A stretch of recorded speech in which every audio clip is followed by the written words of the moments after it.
En France, le travail tue, 2 morts par jour selon l'assurance maladie. Et derrière ces chiffres, il y a des familles qui se retrouvent bien souvent seules, comme Candice et Fanny dans les Ardennes. Elles ont créé l'association Stop Mort au Travail. C'est notre dossier du jour. Il est signé Isabelle Forboto avec Xavier Claes.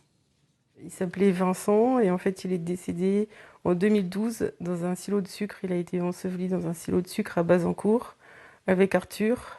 Ils sont décédés tous les deux. C'est dans un de ces silos de l'exploitation Cristal Union à Bazancourt que le drame est arrivé en fin de matinée. 2 ouvriers ont été ensevelis sous des tonnes de sucre après une chute d'environ 50 mètres. Près de 12 ans plus tard, Fanny, la compagne de Vincent, est encore en procédure judiciaire. Le 24 novembre prochain, elle est reçue au pôle social pour être indemnisée. Une dernière étape. C'est pas une dernière étape dans le drame, c'est une dernière étape dans le parcours judiciaire. Après, comme j'ai déjà dit, moi, on pourra me donner tout l'argent du monde, ça ramènera pas Vincent. Malheureusement, actuellement, dans les tribunaux ou au pôle social, c'est la seule chose qu'on peut avoir, en fait. C'est de l'argent pour une vie qui a été brisée.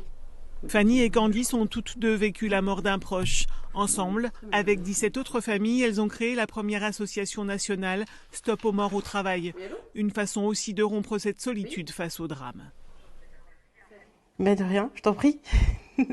On va représenter ton fils. Quand l'accident se produit, on est livré à nous-mêmes.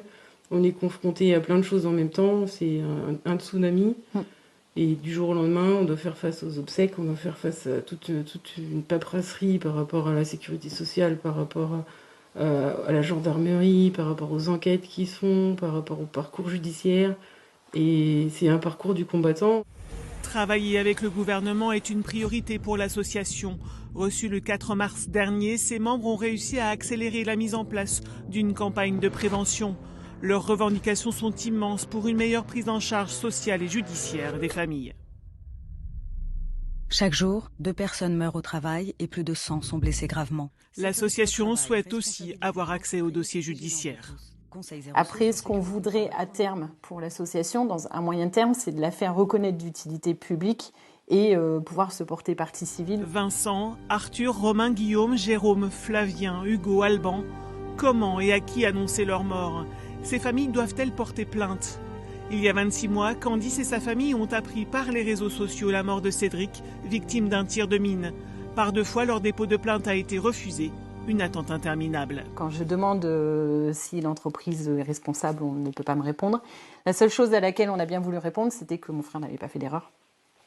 Voilà, donc ça c'est très important de se l'entendre dire, parce qu'on a quand même un peu de doute en se disant est-ce qu'il n'a pas fait une erreur à un moment donné, bien que j'étais quasiment sûre qu'il n'en ait pas fait. Mais voilà, c'est les seules informations que j'ai. Pour Fanny aussi, l'important a été de savoir que son compagnon n'avait pas commis d'erreur. La justice a ensuite condamné les entreprises, mais au-delà de ça, elle aurait tant aimé un peu d'empathie. Aucun des mis en cause s'est excusé pour ce qui s'était passé. Il y a juste leurs avocats, au début de leur plaidoirie, qui se sont excusés pour leurs clients, mais les clients, ils ont eu la parole et il n'y a aucun qui a eu un mot de compassion ou un mot d'excuse.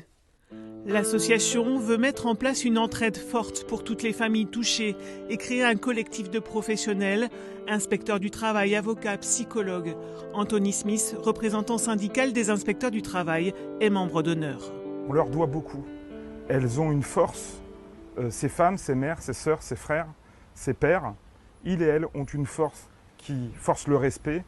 Ils ont perdu un enfant, un frère, mais ils mènent le combat pour tous les autres, pour que, enfin, les accidents du travail ne soient pas considérés comme, quelque chose de normal ou d'inévitable. Parce que mourir au travail n'est pas une fatalité, Fanny, Candice et l'ensemble des bénévoles de l'association veulent rendre visible l'indicible. Moi, je mène ce combat pour mon frère, oui. On veut pas. Alors, on est bien conscient qu'avec le collectif, ça nous les ramènera pas. On en est bien conscient, bien évidemment. Mais si on pouvait éviter ne serait-ce qu'une mort, on se dit que ce combat sera pas en vain, quoi.